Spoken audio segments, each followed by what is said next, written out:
অর্থাৎ দেশমাতৃকা শান্তি কামনা করে সমস্ত বিশ্বের মানুষের শান্তি এবং মঙ্গল কামনার্থে মূলত এই নামযজ্ঞ অনুষ্ঠান সারা বিশ্বে যারা সনাতন ধর্মের মানুষ আছে তারা নামযজ্ঞ অনুষ্ঠান করে। আমাদের এই বাংলাদেশের যে প্রেক্ষাপট গত বছরের 5 তারিখের আগে এবং কিছু পরে ছিল, মানুষের ভিতরে একটা চাপা অশান্তি কাজ করছিল বলে আমরা মনে করি। কিন্তু এই প্রেক্ষাপট চেঞ্জ হওয়ার পরে বাংলাদেশ জাতীয়তাবাদী দল মানুষের পাশে এসে দাঁড়ানোর কারণে, ধর্ম বর্ণ নির্বিশেষে সকল মানুষের পাশে এসে দাঁড়ানোর কারণে মানুষ এখন শান্তিপূর্ণভাবে স্বাচ্ছন্দ্যে অনুষ্ঠান করছে। সেটা আপনারা লক্ষ্য করেছেন আজকের এই অনুষ্ঠানের উপচে পড়া ভিড়।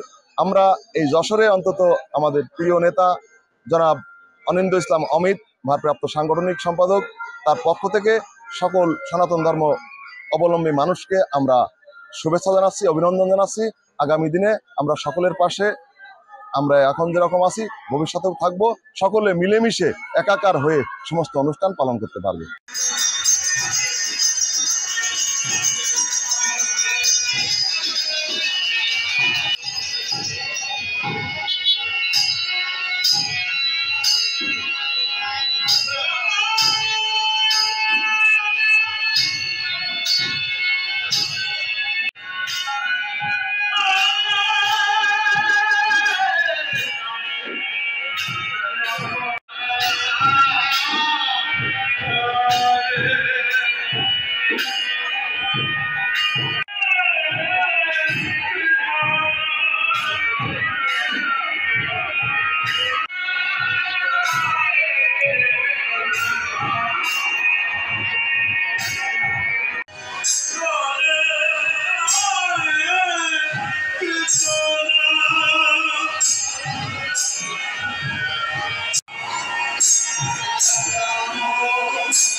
নমস্কার।